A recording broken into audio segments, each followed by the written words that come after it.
Okay, NXT TakeOver 25, and this is kind of a throwback takeover in a way. Basically, all the ones up until the first Brooklyn show were always out of Full Sail.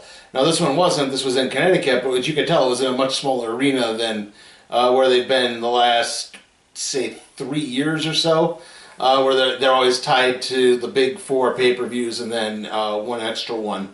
The last 2 years before this, it was Money in the Bank, and this time it was just its own separate show. Let's get into this. The first match off is Roderick Strong versus Matt Riddle, bro.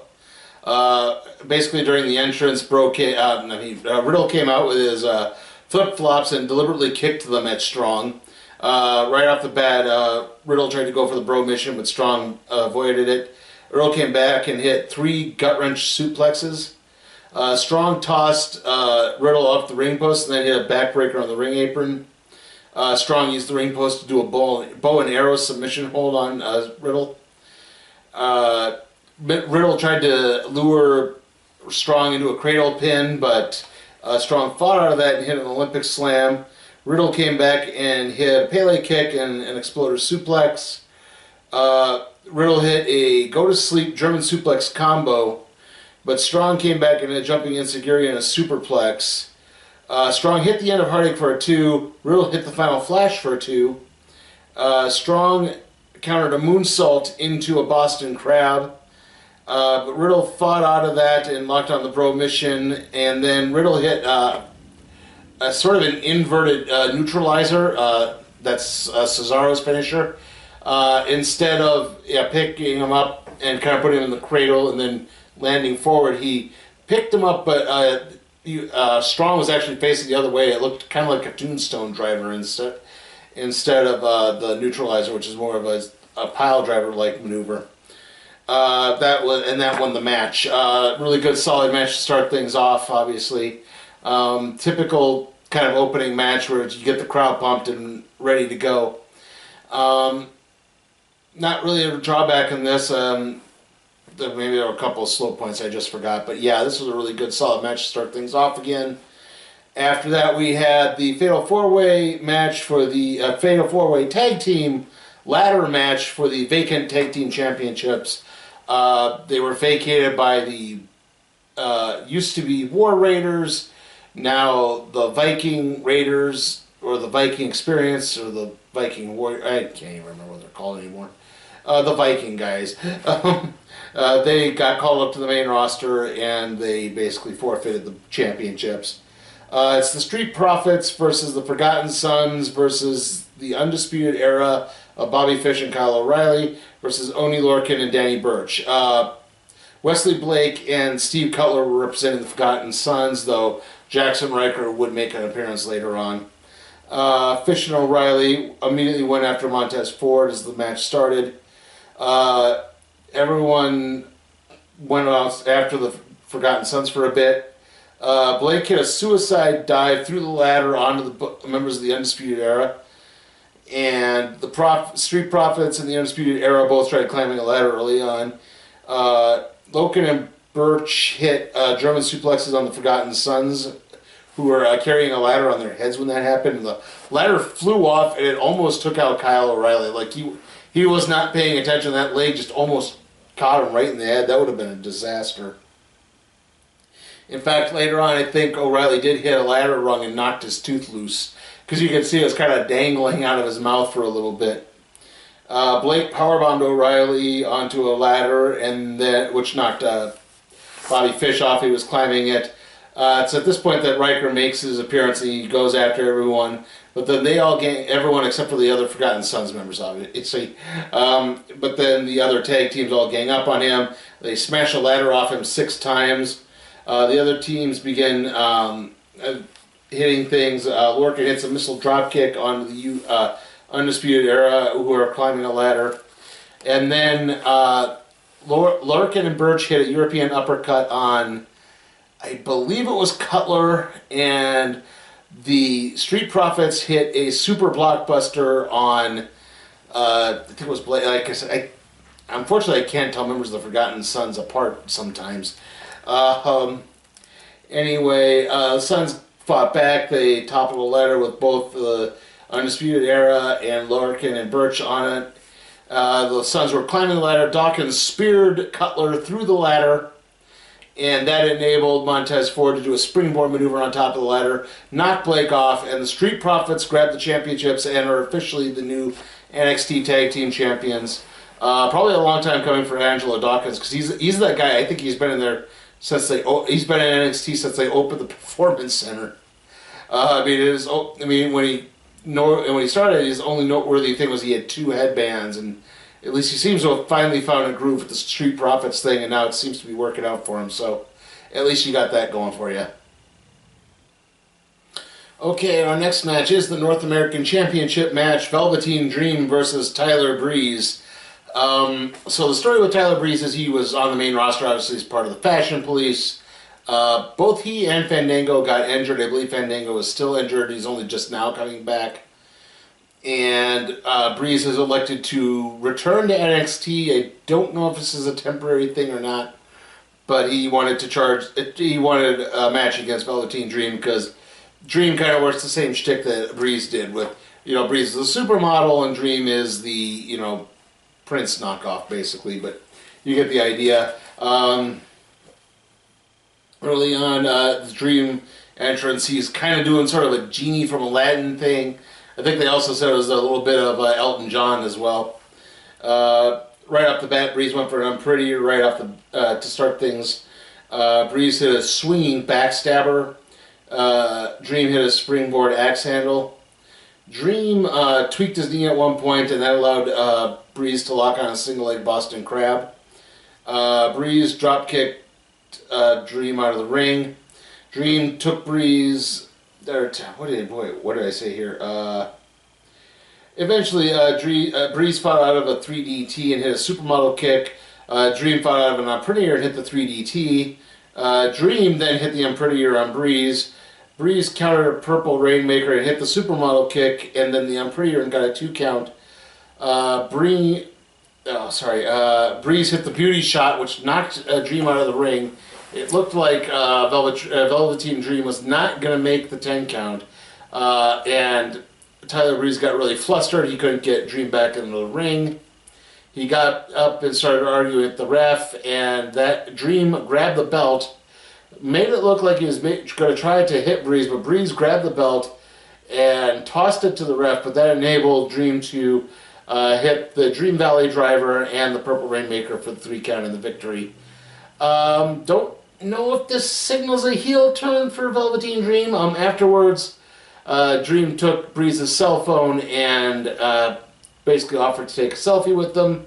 They did the selfie as kind of a sign of respect, but then Dream kind of just threw it back in Breeze's face. So maybe this is a heel turn now. I don't really know for sure. Okay, our next match is the NXT Women's Championship match, Shayna Baszler versus Io Shirai. Right off the bat, both Baszler and Shirai did a move where they kind of teased doing a big roundhouse kick to the back of the head, and instead did a cheap shot kick to either the side of the head, or Shirai's case, she slapped Baszler. Shirai tried a top rope move, but Baszler just pulled her off and then hit the reality check on Shirai's elbows. Shirai was selling the elbow for the rest of the match. Baszler hit a key lock suplex. Shirai fought out, hit a German suplex, but she couldn't quite get the full bridge onto it. Shirai did come back and hit the 619 and then followed it up with a springboard drop kick. Baszler fought out, went for a top rope wrist lock. Shirai fought out of that, hit a drop kick, which sent Baszler out of the ring, which allowed Shirai to hit a moonsault to the outside of the ring.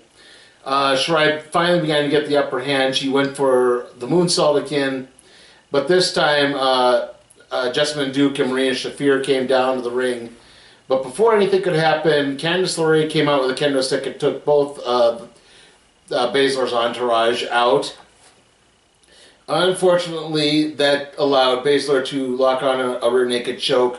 Shirai fought out of it a couple of times, but eventually Baszler managed to get it locked on permanently, and Shirai eventually tapped out. Well, there's an interesting part to this match, which I'll get to here afterwards. which is that Shirai basically snapped and attacked Baszler with a kendo stick, and then had Candice LeRae hand her a chair, and then did a moonsault with whilst holding the chair onto Baszler, and left Shayna basically in a somewhat battered heap in the ring.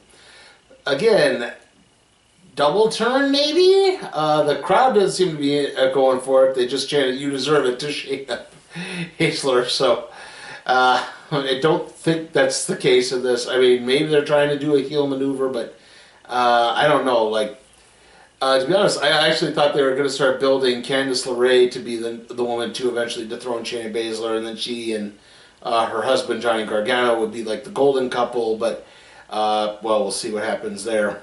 In fact, let's do that right now because it's time for the main event, the NXT Championship match: Johnny Gargano versus Adam Cole. Sorry, Adam Cole, baby! Let's see if I can get that right. Cole fought out of the Gargano escape right off the bat. He tried for a last shot, but Gargano dodged. Gargano locked on a combination Gargano escape with the wrist lock. Gargano hit a rolling senton off the apron. Gargano hit a double stomp onto Cole's left arm as he was he was trying to climb back into the ring. And Cole hit a super kick on Gargano's knee. Both men sold the entries for the rest of it. Gargano countered a Panama Sunrise into a sit-down powerbomb. Gargano hit a swinging flatliner. Cole hit a backstabber off of the second rope. Cole then hit torture rack facebuster. Both men hit super kicks on each other a couple of times. In fact, at one point they simultaneously super kicked each other, and it looked like they were going to knock each other out. It was on the outside of the ring. Cole got back in and hit a fisherman buster.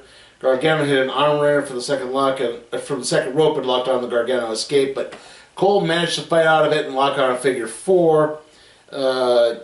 Gargano, let's see, out of the figure four. They fought to the outside of the ring. Cole countered a Gargano suicide dive with a super kick, and Cole hit the Panama Sunrise to the outside of the ring. Both men again looked like they were going to get countered out, but Cole then locked down the Gargano escape, and Gargano hit the last shot. Cole hits 3 jumping bicycle kicks to Gargano. Gargano hit a reverse runner, but Cole rebounded off the ropes and hit the last shot for a 2. Cole began to get frustrated. He went under the ring, pulled out a chair. The ref got out of the ring to stop him from bringing the chair in. They were fighting. Gargano went for a suicide dive and caught the ref instead. They got back into the ring. Cole began calling for the Undisputed Era to come down, but they didn't come, and it was basically a trick to catch Gargano off guard. And eventually, after several moves, Cole hit a Panama Sunrise and a last shot for the 3 count and the victory. Like I said when Gargano won it, I didn't think it was going to be a long title reign, and well, I was kind of right on that. I don't know what this means because the big prevailing rumor is that it was going to be Matt Riddle for the championship at the TakeOver before SummerSlam. That's in Toronto, I believe. So, yeah. Overall, this was a great match, though. It was a spectacular follow-up to the match the two had in New York. That was obviously spectacular. This one didn't have quite the high impact maneuvers that the other one had, but this really had a great enjoyment to this. And unsurprisingly, again, this was another almost dead perfect NXT TakeOver. I am going to give it an A. If I had one drawback, I thought the women's match was a little rushed. I thought that could have maybe been drawn out a little bit more. Baszler's proved herself more than capable of going long now. I think we don't need to constantly have the rushed finishes that we keep getting with her. Other than that, though, yeah. So, yeah, like I said, this gets an A. I guess the next wrestling show after this is going to be Stomping Ground, which I believe is on the 23rd. I'm not doing Super Showdown. Like I've said before, no more Saudi shows this year. I do wonder what's going to go on here, because first it looked like Lesnar was going to cash in at Super Showdown, But they did this whole, oh no, Lesnar read the contract and realized he has a year to cash us in, so he's not going to do that. But now they're doing this. He's been bullied into cashing in on Monday, so I have no idea what's going on anymore. I do know that they're marketing Rollins Corbin at Super Showdown, and they're also marketing Rollins Corbin at Stomping Ground. So maybe that means Lesnar doesn't win, or maybe there's a cash in, or something gets worked out. I don't know.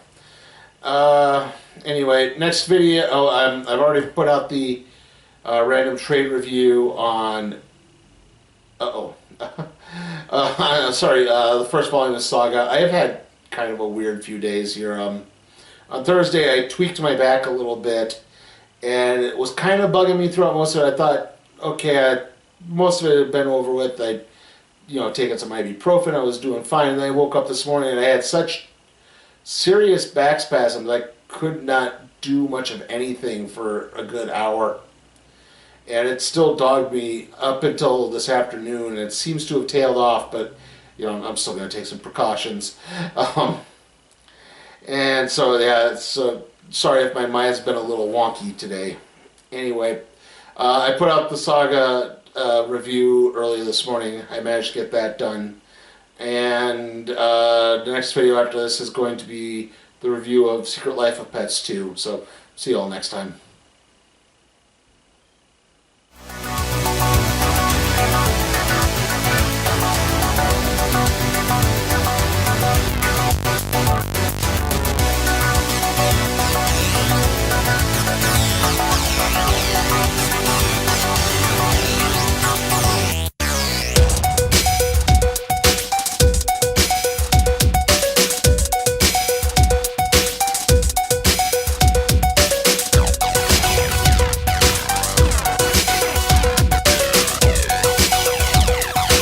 Guys, are you tired of me constantly talking only about WWE and NXT? Want to see me expand my wrestling coverage?